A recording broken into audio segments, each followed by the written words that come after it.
नमस्कार विद्यार्थी मित्रांनो, इयत्ता 9वी विषय विज्ञान भाग 2. आजच्या तासाला आपण 9वीच्या 9व्या टॉपिकविषयी चर्चा करणार आहोत. टॉपिकचं नाव आहे एन्व्हायरमेंटल मॅनेजमेंट. मित्रांनो, या टॉपिकमध्ये आपण पुढील पॉईंट बघणार आहोत, त्यांच्याविषयी माहिती घेणार आहोत. त्यामध्ये वेदर अँड क्लायमेट हा पहिला पॉईंट, त्यानंतर मेट्रोलॉजी, सॉलिड वेस्ट मॅनेजमेंट आणि डिझास्टर मॅनेजमेंट याविषयी माहिती घेणार आहोत. सुरुवातीला आपल्याला पूर्वज्ञानावरती आधारित काही प्रश्न विचारलेले आहेत, आपण बघूयात. How does the atmosphere affect our daily life? आपल्या दैनंदिन जीवनावरती वातावरणाचा काय परिणाम होतो? मित्रांनो, आपण पाहतो की रोजच्या दैनंदिन जीवन जे आहे ते हवामानावरती किंवा वातावरणावरती डिपेंड करतं. आपल्याला कल्पना आहे की उन्हाळा, हिवाळा, पावसाळा यासारखे ऋतू आपल्याकडे आहेत आणि या प्रत्येक ऋतुमानाचं हवामानाचं वैशिष्ट्य हे वेगळेपणाचं आहे. पावसाळा असेल तर पाऊस पडतो आणि त्या पावसापासून संरक्षणासाठी आपल्या दिनचर्येमध्ये किंवा वागण्यामध्ये बदल करावा लागतो. पावसापासून संरक्षण व्हावं म्हणून आपण छत्रीचा उपयोग करतो किंवा रेनकोटचा वापर करतो. उन्हाळा असेल तर उन्हाळ्यामध्ये तापमान जास्त असतं आणि त्या जास्त तापमानामुळं आपल्याला संरक्षण करण्यासाठी स्वतःचं संरक्षण व्हावं म्हणून उन्हात जर बाहेर जात असेल तर छत्रीचा वापर करावा लागतो. किंवा उन्हाळ्यामध्ये टेम्परेचर जास्त असल्यामुळं आपल्याला घाम जास्त येतो, पाण्यातील शरीराची पातळी जी आहे ती कमी होते आणि साहजिकच आपल्याला जास्त पाणी प्यावं लागतं. म्हणजे उन्हाळ्यामध्ये हे बदल दिसतात.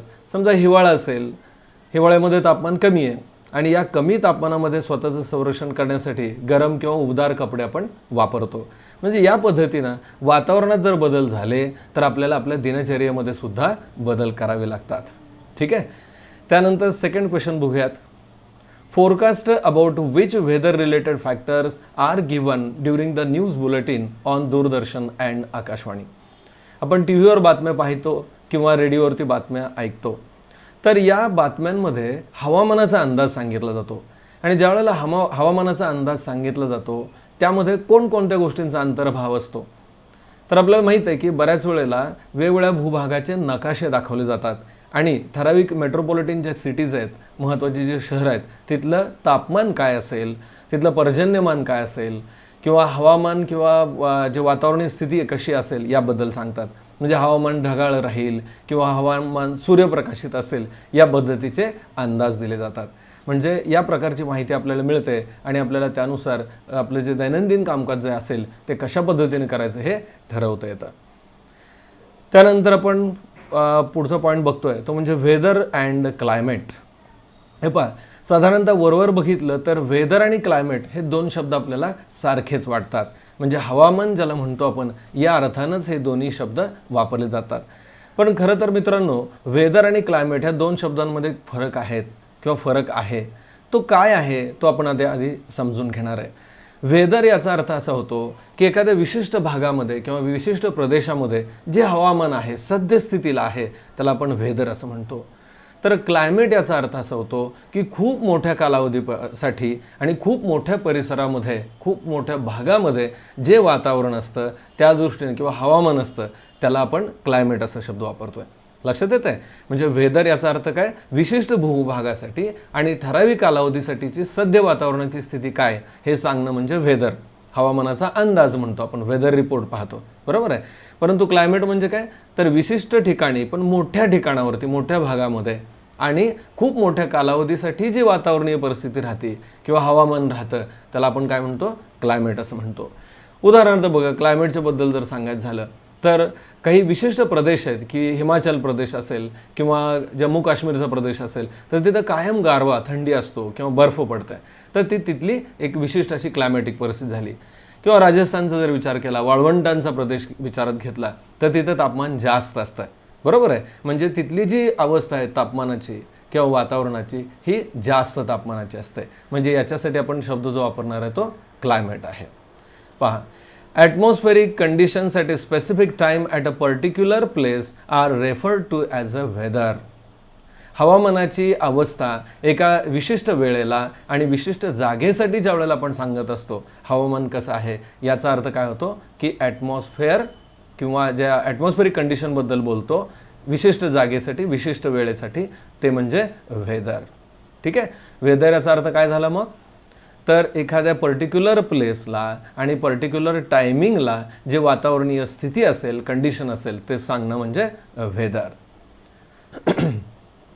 Atmospheric conditions depend upon variety of factors. See the diagram 9.1. बाजूला एक चार्ट दिला आहे, आपण त्या चार्टच्या आधारे समजून घेणार आहोत. या ॲटमॉस्फेरिक कंडिशन ज्या आहेत त्याला परिणाम करणारे काही फॅक्टर्स आहेत. तर हे फॅक्टर कोणकोणते आहेत ते आधी आपल्याला समजून घ्यायचं आहे. We frequently express our opinion about the weather by making statements like today is too cold or it is very hot day. In our routine life generally we say some statements like today is too cold. म्हणजे आपण असं म्हणतो बऱ्याच वेळा की आज खूप हवेत गारवा आहे, or it is very hot today. म्हणजे आज हवामान किंवा तापमान जे आहे ते खूप जास्त आहे, फार उकडत आहे किंवा त्रास होत आहे असं आपण बोलतो, अशी विधानं बोलतो. याचा अर्थ काय तर कळत नकळत वातावरणाशी रिलेटेड आपण हे विधानं करत असतो.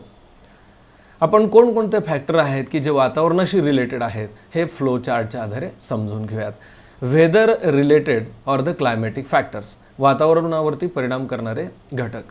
आता या चार्टमध्ये आपल्या लक्षात येईल पहा कोणकोणते घटक आहेत, क्लायमॅटिक फॅक्टर्स आहेत. तर त्यामध्ये सनलाईट, सूर्यप्रकाश किती कालावधीसाठी उपलब्ध आहे किंवा सूर्यप्रकाश हा एक वातावरणावरती परिणाम करणारा घटक आहे. त्यानंतर क्लाउड्स, ढगाळ हवामान म्हणजे आहेत किंवा नाहीत या अर्थानं. त्यानंतर ह्युमिडिटी, ज्याला आपण आर्द्रता असं म्हणतो, हवेमध्ये असणाऱ्या आर्द्रतेचं प्रमाण काय आहे हेही वातावरणाला परिणाम करणारा घटक आहे. त्यानंतर रेनफॉल, ज्याला पर्जन्य किंवा पाऊस असं म्हणतो, हा एक फॅक्टर आहे. त्यानंतर व्हिजिबिलिटी म्हणजे दिसणं किंवा दृश्यमयता.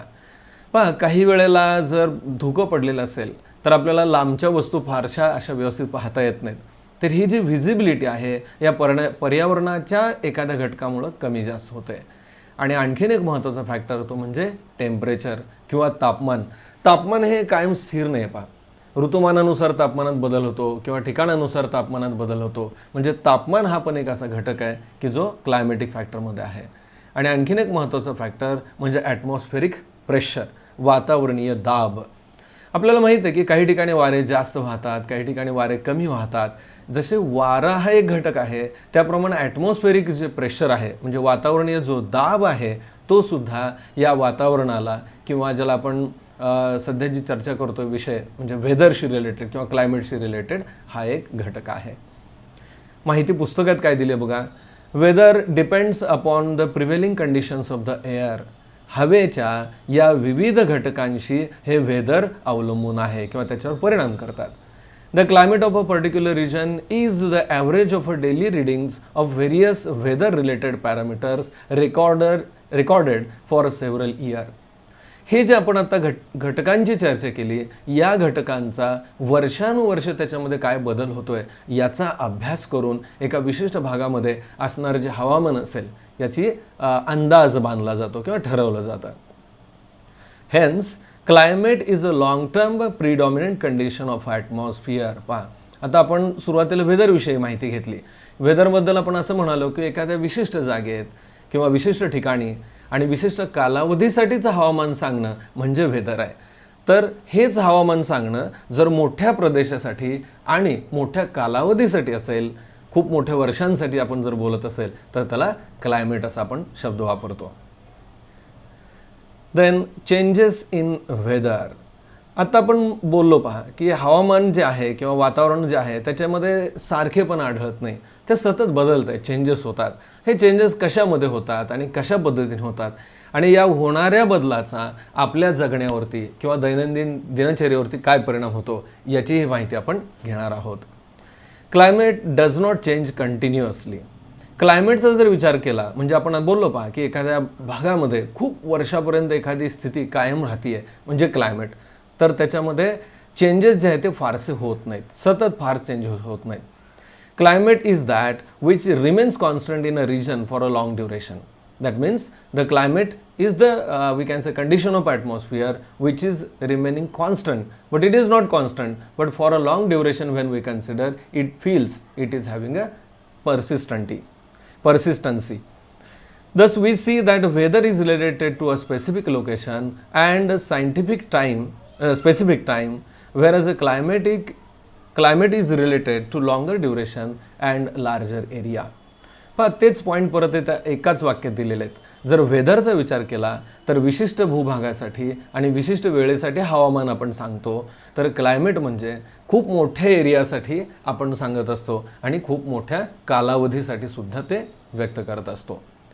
Changes in weather may occur for a short period of time, whereas changes in climate takes place slowly over a much long duration. आपण जर वेदरचा विचार केला तर वेदर म्हणजे विशिष्ट भागातलं हवामान हे चेंज होतं. आपण पाहतो बऱ्याच वेळेला आभाळ येतं, काही वेळेला पाऊस पडतो, सतत चेंजेस होतात. पण क्लायमेटचा जर विचार केला तर खूप मोठ्या कालावधीमध्ये ह्याच्यात बदल घडतो. फारसे असे मोठे चेंजेस आपल्याला आढळत नाहीत. Then climate plays a very important role in our day-to-day life. क्लायमेटच्या आपल्या दैनंदिन जीवनावरती खूप मोठा परिणाम होत असतो. It influences our basic needs like food, clothing and shelter as well as our occupations. So this climate, it influences our day-to-day things. For example, the needs like the food, clothing, shelter. म्हणजे आपला जो आहार असेल किंवा आपण जे कपडे परिधान करतो किंवा आपला जो निवारा असेल किंवा आपला व्यवसाय असेल, या सगळ्या गोष्टींवरती हवामानाचा परिणाम होतो. पहा, ज्या प्रदेशामध्ये जशा प्रकारचं हवामान आहे तसं अन्न किंवा कपडे परिधान केले जातात. Climate is specially important for an agrarian country like India. म्हणजे भारताचा जर विचार केला तर कृषीप्रधान देश किंवा हवामानावरती आधारित अशी शेती आपण करतो. त्यामुळं आपल्या दृष्टीनं, भारताच्या दृष्टीनं हवामानाचा अभ्यास करणं किंवा त्याचा अंदाज घेऊन व्यवसाय करणं हे खूप महत्त्वाचं ठरतं. Various climatic factors like direction and speed of wind. आता बघा, कोणकोणते फॅक्टर खूप महत्त्वाचे शेतीसाठी? तर वाऱ्याचा वेग आणि वाऱ्याची दिशा ही महत्त्वाची आहे. देन टेम्परेचर, तापमान काय आहे, ॲटमॉस्फेरिक प्रेशर आणि वातावरणीय दाब, या गोष्टी खूप महत्त्वाच्या आहेत.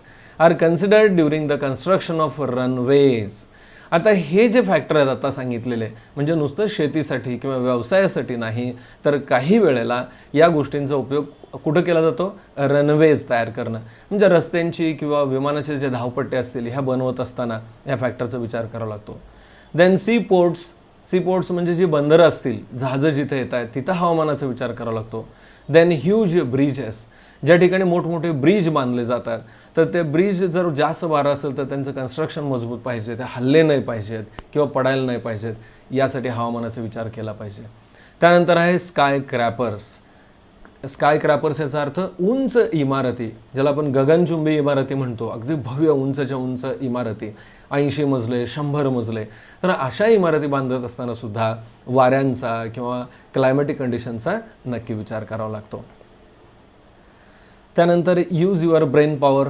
Which factors are affected favourably or unfavourably by climate. आता या क्लायमेटवरती परिणाम करणारे घटक कोणते आहेत? मित्रांनो, आपल्याला माहीत आहे की आपल्या दैनंदिन दिनचर्येमुळं किंवा वेगवेगळ्या ज्या इंडस्ट्रियलायझेशन झालेलं आहे त्यामुळं पोल्युशन होतं आहे. सो पोल्युशन जो फॅक्टर आहे तो खूप महत्त्वाचा आहे. आपल्या वागण्यातून किंवा दिनचर्येमधून प्रदूषण घडतं आहे. मग त्यामध्ये कारखाने असतील किंवा वाहनं असतील, त्यामुळं पोल्युशन होतं आहे आणि या पोल्युशनचा या पर्यावरणावरती परिणाम होतो किंवा वातावरणावरती परिणाम होतो आहे. म्हणजे पोल्युशनचा परिणाम काय होतो आहे? तर ग्लोबल वॉर्मिंग आपण पाहतो आहे. म्हणजे पोल्युशनमधून जे CO2 किंवा इतर वायू बाहेर पडत आहेत त्यामुळं प्रदूषणाची किंवा पोल्युशनची समस्या निर्माण होते. आता हे कमी करण्यासाठी काय करता येईल? What must we do to minimise this effect. म्हणजे प्रदूषण किंवा ग्लोबल वॉर्मिंग जे होतं आहे, जागतिक तापमान वाढ होते आहे, हे कमी करण्यासाठी काय करायला पाहिजे? तर ज्यामुळे हे घडतं आहे तेच कंट्रोल करायला पाहिजे. म्हणजे पोल्युशन होऊ नये म्हणून इंधनं जी आपण वापरतोय कारखान्यासाठी, गाड्यांसाठी, त्याला पर्यायी मार्ग शोधले पाहिजेत आणि पोल्युशन कमी केलं पाहिजे. आणखीन एक दुसरा काय पर्याय वापरता येईल आपल्याला? तर पोल्युशन कमी करण्यासाठी आपल्याला प्लांटेशन करता येईल, म्हणजे झाडांची लागवड करणं आणि ती जोपासणं. त्यानंतर नेक्स्ट पॉईंट आहे थिंक अँड डिस्कस. काही मुद्दे दिलेले आहेत त्याच्यावरती आपल्याला विचार करायचा आहे आणि डिस्कशन करायचं आहे. Human progress is related to a conductive climate and geography. मानवाची जी प्रगती आहे ही वातावरणातील जी काही परिस्थिती असेल किंवा वातावरण असेल, हवामान असेल आणि जॉग्राफी म्हणजे भौगोलिक परिस्थिती, या सगळ्यांवरती डिपेंड करते. हवामानानुसार व्यवसायामध्ये बदल होईल, खानपानामध्ये बदल होईल आणि साहजिकच दिनचर्येमध्ये बदल होतो आणि या सगळ्यांचा परिणाम काय असेल तर मानवाच्या प्रगतीवरती होतो. Human beings have designed a time schedule for their lives based upon centuries of climatic experiences. पहा, ज्या ज्या वेगळ्या भूभागांचा आपण जर विचार करायला गेला तर त्या विशिष्ट भूभागामध्ये क्लायमॅटिक कंडिशननुसार व्यवसाय ठरवले जातात किंवा दिनचर्या ठरवले जातात. लाईफस्टाईलच चेंज होते. म्हणजेच काय की क्लायमॅटिक ज्या कंडिशन आहेत त्याचा आणि आपल्या लाईफस्टाईलचा हा खूप जवळचा संबंध आहे. Scientists find it necessary to study climate in view of its effect on agricultural production. शास्त्रज्ञांच्या दृष्टीनं वातावरण आणि कृषी उत्पादन किंवा शेतीमधील उत्पादन हे खूप महत्त्वाचं आहे. म्हणजे वातावरणाचा परिणाम शेतीवर होतो आणि उत्पन्नावर होतो, म्हणून त्याचा अभ्यास करणं किंवा क्लायमेटचे प्रेडिक्शन्स करणं हे शास्त्रज्ञांच्या दृष्टीनं आव्हानात्मक असतं किंवा त्याला महत्त्व दिलं जातं. त्यानंतर a special day 23rd March is observed as a world meteorological day. म्हणजे जागतिक हवामान दिन म्हणून 23 मार्च हा दिवस पाळला जातो. Then collect information about the meteorology and prepare charts to create awareness about it. आपल्याला हे काम दिलं पाहिजे, माहिती मिळवा आणि त्यावरती आधारित चार्ट बनवा. नेक्स्ट पॉईंट आहे इम्पॉर्टन्स ऑफ वेदर. हवामानाचं महत्त्व काय, लिव्हिंग वर्ल्डचं किंवा जीवनसृष्टीच्या दृष्टीने हवामानाचं काय महत्त्व आहे. बघूयात आपण एक एक point. Daily weather as also long term climatic conditions influence human lifestyle directly or indirectly. दैनंदिन जे हवामान आहे त्यात जे बदल होतात त्याचाही परिणाम आपल्या दैनंदिन जीवनावरती किंवा रोजच्या जगण्यावरती लाईफस्टाईलवरती होतो. Land, water bodies, plants and animals collectively form the natural environment on earth. पृथ्वीवरती जी जीवसृष्टी आहे याच्यावरती नेमके कोणकोणत्या घटकांचा समावेश आहे, तर जमीन असेल किंवा जलाशय असतील, प्लांट्स असतील, ॲनिमल्स असतील, या सगळ्यांचा मिळून ह्या गोष्टीमध्ये समावेश होतो किंवा पृथ्वीवरच्या सजीव सृष्टीमध्ये समावेश होतो. So this environment is responsible for the development of organisms. एकूण काय तर जैविक आणि अजैविक घटकांच्यामुळं ही कलेक्टिव्ह वातावरण बनतं आहे आणि या वातावरणातील किंवा हवामानातला बदलाचा परिणाम साहजिकच त्या जीवसृष्टीवर होणार आहे. सेकंड पॉईंट आपण विचारात घेऊयात. The climate of a particular region help to determine the diet, clothing, housing, occupations and lifestyle of a people of that region. वातावरण कसं आहे, हवामान कसं आहे, त्यानुसार ते त्या परिसरामधील राहणाऱ्या लोकांचं आहार असेल, कपडे असतील किंवा घरांच्या बांधण्याच्या पद्धती असेल किंवा त्यांचा व्यवसाय असेल, एकूण काय तर जीवन पद्धती बदलते त्या त्या विशिष्ट भूभागामध्ये. फॉर एक्झाम्पल उदाहरणं बघायची. The characteristic of lifestyle of a Kashmir and Rajasthani people.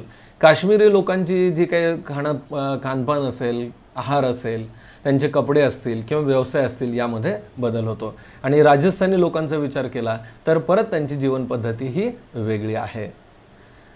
Next point salinity of marine water, formation of oceanic currents, water cycle etcetera are all related to various weather and climatic factors. पहा, salinity of marine water म्हणजे समुद्राच्या पाण्यामध्ये असणारा क्षारांचं प्रमाण. Formation of oceanic currents समुद्रामध्ये निर्माण होणारे जे प्रवाह असतील, समुद्र प्रवाह, अँड वॉटर सायकल म्हणजे जलचक्र, या सगळ्या गोष्टींवरती सुद्धा वातावरणाचा परिणाम होतो किंवा क्लायमॅटिक फॅक्टर जे आहे ते परिणाम करतात. Then various climatic factors bring about the weathering of rocks in the earth crust. पहा, जमिनीवरती असणारे जे खडक आहेत त्यांचं विदरिंगची जी प्रोसेस आहे म्हणजे ते झिजतात आणि त्याच्यापासून माती निर्मितीची प्रक्रिया घडते, ज्याला आपण विदारण असं म्हणतो. तर या प्रक्रियेला सुद्धा क्लायमॅटिक फॅक्टर जे आहे ते जबाबदार आहेत.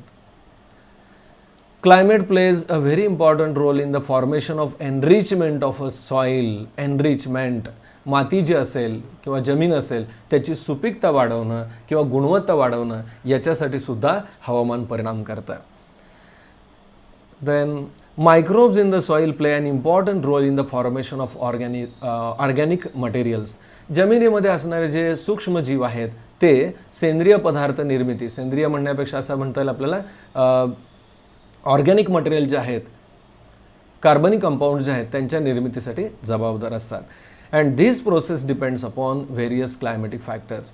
हे जे काही ऑर्गॅनिक मटेरियल निर्मिती असेल, सेंद्रिय पदार्थांची निर्मिती असेल, तर यासाठी वातावरणाचे घटक ह्या मायक्रोब्सवरती परिणाम करतात, म्हणजे त्यांच्या निर्मितीवरती परिणाम होतो. एकूण काय, thus it is very clear that the study of a meteorology is very important from the viewpoint of a human life. म्हणजे हवामानाचा अभ्यास करणं, हवामानशास्त्राचा अभ्यास करणं हे आपल्या दृष्टीनं म्हणजे मानव प्रजातीच्या दृष्टीनं हे अत्यंत आवश्यक आणि उपयुक्त आहे. Then while ascertaining the climate of a particular region, a review of earlier studies of various aspects of a climate is very important. एखाद्या ठिकाणचा हवामानाचा अंदाज आपण बांधत असतो किंवा सांगत असतो, त्यावेळेला त्या विशिष्ट भागामध्ये पूर्वीचं वातावरण कसं आहे, क्लायमेटिक कंडिशन कशा आहेत, याचा अभ्यास करणं हे आवश्यक असतं, महत्त्वाचं असतं. Most countries in the world have established metrology department. हे वातावरणाचे जे घटक आहेत हे परिणाम करतात, म्हणून जगभरातील बऱ्याच देशांनी मेट्रोलॉजी डिपार्टमेंटची उभारणी केलेली आहे. मेट्रोलॉजी डिपार्टमेंट म्हणजे हवामान शास्त्र आणि त्याचे डिपार्टमेंट म्हणजे विभाग किंवा खाते निर्माण केलेले आहेत. हवामान खात्यांची निर्मिती केली आहे. For making and recording such observations म्हणजे सद्यस्थितीचं हवामान आणि पूर्वी असणारं हवामान यांच्या नोंदणीसाठी ही खाती काम करतात, हे विभाग काम करतात. These departments have observatories. पहा, हे जे हवामान खाते आहेत यांचे ऑब्झर्वेटरीज आहेत. ऑब्झर्वेटरीज म्हणजे वेधशाळा आहेत की जे हवामानावरती किंवा हवामानातल्या बदलांवरती निरीक्षणाचं किंवा त्यांच्या नोंदी ठेवण्याचं काम करतात. Which are equipped with a modern instruments and technology. आणि या ज्या वेधशाळा आहेत ह्या नवनवीन तंत्रज्ञानाने आणि वेगवेगळ्या प्रकारची जी साधनं आहेत किंवा उपकरणं आहेत यांनी त्या समृद्ध आहेत. If present climatic conditions are analyzed with reference to the past climatic condition, one can predict climatic changes of the future. पहा, आता हे सगळं जे आपण खटाटोप करतोय, हवामानाचा अभ्यास करतोय, याचा मूळ उद्देश काय, तर आपल्याला हवामानाचं भाकीत करणं, हवामानाचा अंदाज सांगणं हा उद्देश आहे. परंतु भविष्यकालीन अंदाज सांगण्यासाठी आपल्याला सध्याचं हवामान आणि पूर्वीच्या हवामानाची स्थिती यांचा एकत्रित विचार करावा लागतो, म्हणजे आपल्याला हवामानाचा अंदाज बांधता येतो. However, as climate is the net result of a complex mixture of various atmospheric factors, forecasting it is very complicated and difficult. पहा, अनेक घटक आहेत, ते घटक एकमेकांवरती अवलंबून आहेत, त्यामुळे हवामानाचा अंदाज करत असताना ही प्रक्रिया थोडीशी कॉम्प्लिकेटेड आहे. म्हणजे असं आज हवामान आहे, पूर्वी असं होतं म्हणजे उद्या असंच असेल एवढं सहज आपल्याला सांगता येत नाही. ही प्रोसेस जी आहे ती कॉम्प्लिकेटेड आहे आणि डिफिकल्ट पण आहे. Forecasting is easy for places where the climatic changes are slow and of a limited nature. हां, एखाद्या भागामध्ये जर फार वातावरणात बदल होत नसतील तर तिथला हवामानाचा अंदाज व्यक्त करणं हे सोपं जातं. However, where the climatic changes are complex, interdependent and rapid, making forecast is very difficult. पण असे काही भाग आहेत की जिथं हवामानामध्ये सतत बदल होतात आणि खूप कॉम्प्लिकेटेड प्रोसेस आहे, म्हणजे फॅक्टर वेगवेगळे त्याच्यामध्ये जर असेल तर गुंतागुंत निर्माण होते आणि हे होणारे बदल जर फास्ट असतील, रॅपिड आहेत म्हणजे फास्ट असतील, तर तिथं अंदाज करणं हे जास्त जिकिरीचं असतं. त्यानंतर नेक्स्ट पॉईंट आपण बघूयात, मेट्रोलॉजी, ज्याला आपण हवामानशास्त्र असं म्हणतो. पहा, शब्दाची निर्मिती कशी झाली आहे, मेट्रो आणि logy.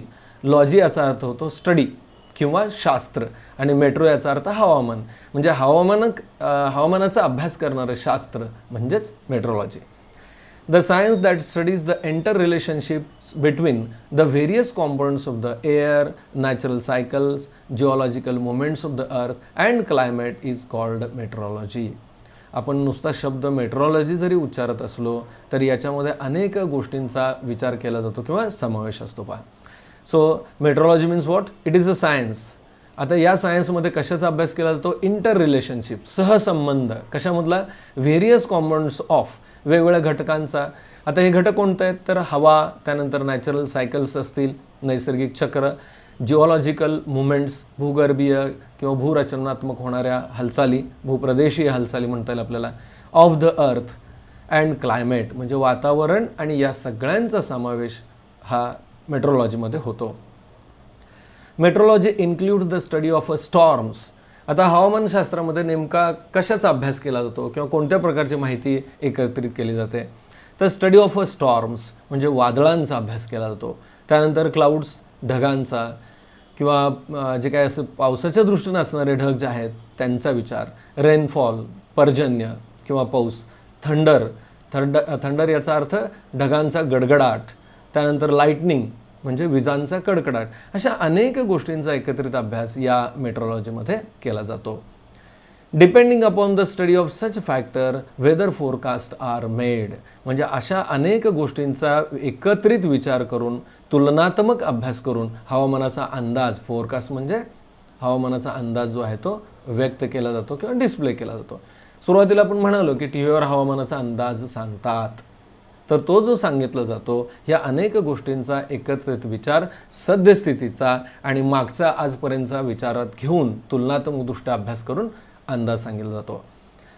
They are useful to common people. आता या हवामानाचा अंदाजाचा उपयोग कोणाला होतो? सर्वसामान्य जनतेला होतो. देन फार्मर्स शेतकऱ्यांना त्याचा उपयोग होतो.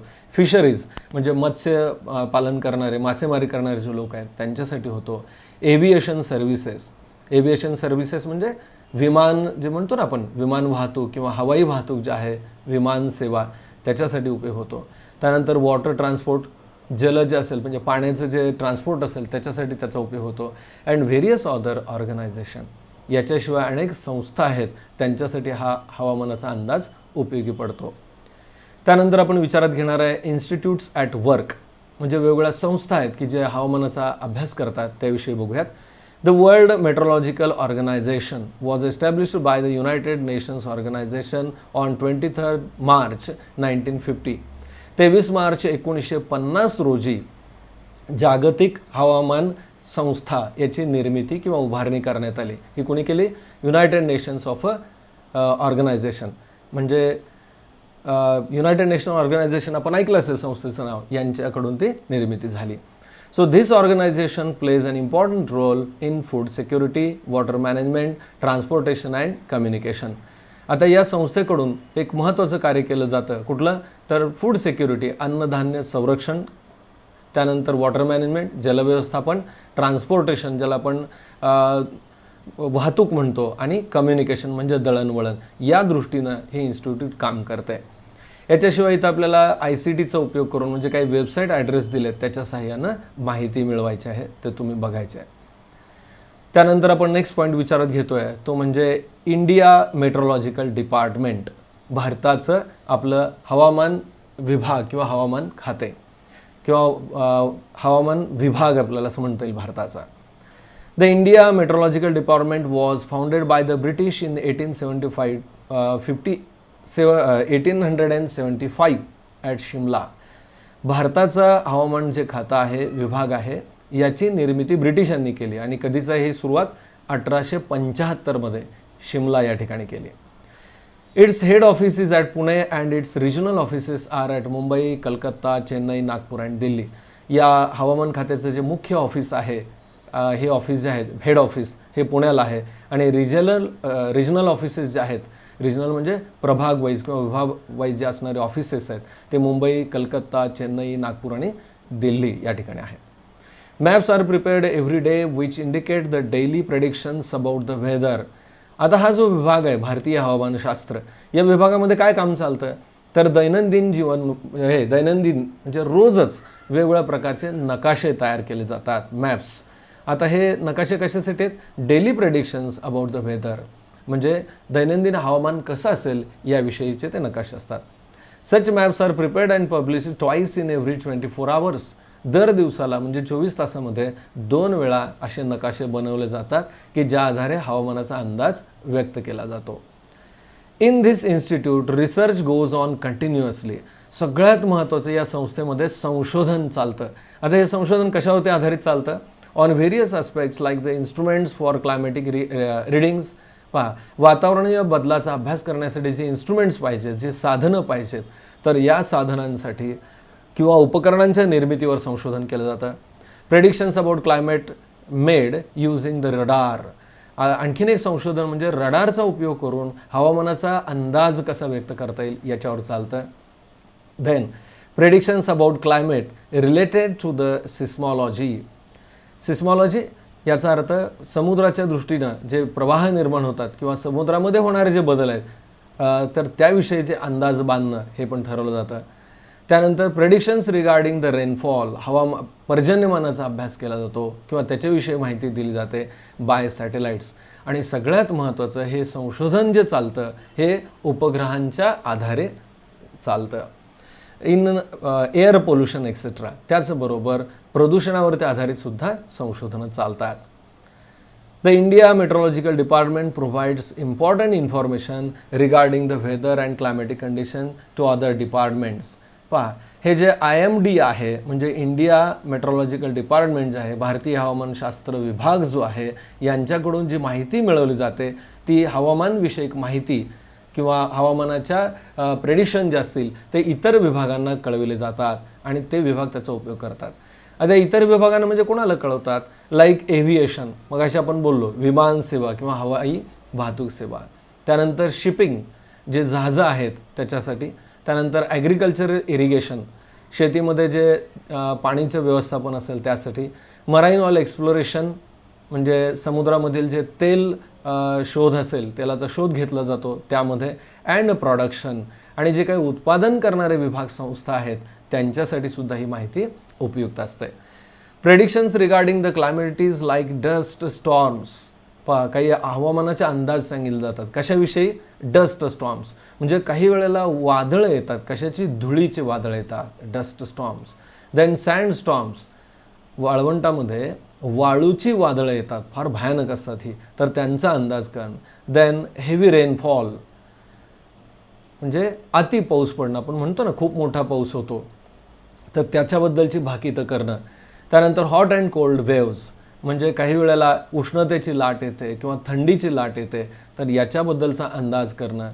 त्यानंतर सुनामी, आपण ऐकलं असेल पहा, काही वेळेला खूप मोठ्या दुर्घटना घडलेल्या आहेत, म्हणजे समुद्राच्या तळाशी ज्वालामुखीचा उद्रेक होतो किंवा खूप मोठ्या प्रमाणावर भूकंप होतो आणि समुद्राच्या पाण्याला अतिशय उच्च किंवा मोठ्या अशा लाटा येतात आणि त्यामुळं भोवतालचा फार मोठा परिसर हा पाण्यानं वेढला जातो आणि बाधित होतो. तर याचा अंदाज करण्यासाठी हे डिपार्टमेंट काम करतं. Are communicated to various departments, तर हे जे हवामानाचे अंदाज आहेत किंवा ह्या घटना घडणार आहेत याच्या पूर्वसूचना वेगवेगळ्या डिपार्टमेंटला कळवलं जातात. All types of the mass communication media. आता हे कळवलं कसं जातं? तर वेगवेगळे जी प्रसार माध्यमं आहेत, माहितीचे देवाणघेवाण करण्याची साधनं आहेत, आपल्याला माहीत आहे त्याविषयी, तर त्यांच्या आधारे ही माहिती पोहोचवली जाते. अँड ऑल सिटिझन्स, सर्व लोकांपर्यंत सुद्धा ही माहिती पाठवली जाते. And for this purpose India has launched several satellites equipped with high class technology. भारतानं याच उद्देशानं अनेक उपग्रह जे आहेत ते अवकाशात सोडलेले आहेत आणि हे उपग्रह कार्यरत आहेत आणि त्यांच्याकडून आपल्याला खूप मोठ्या प्रमाणावरती माहिती मिळते. आणि ह्याच्यामध्ये हाय क्लास टेक्नॉलॉजी वापरलं आहे, म्हणजे अतिशय अद्ययावत तंत्रज्ञानाचा वापर याच्यामध्ये केला आहे. Observatories at several locations are doing excellent work in the analysis in information received from these satellites. आणि या ज्या संस्था कार्य करत आहेत किंवा टेक्नॉलॉजी वापरून जे माहिती मिळवली जाते, पहा, ऑब्झर्वेटरीज ॲट सेव्हरल लोकेशन्स, म्हणजे ज्या वेधशाळांची निर्मिती वेगवेगळ्या ठिकाणी केली आहे, हे अतिशय उत्तम काम करतायत आणि analysis of the information received from the satellites, आणि या संस्थांच्या मार्फत जे उपग्रह सोडलेले त्यांच्याकडून माहिती मिळवली जाते.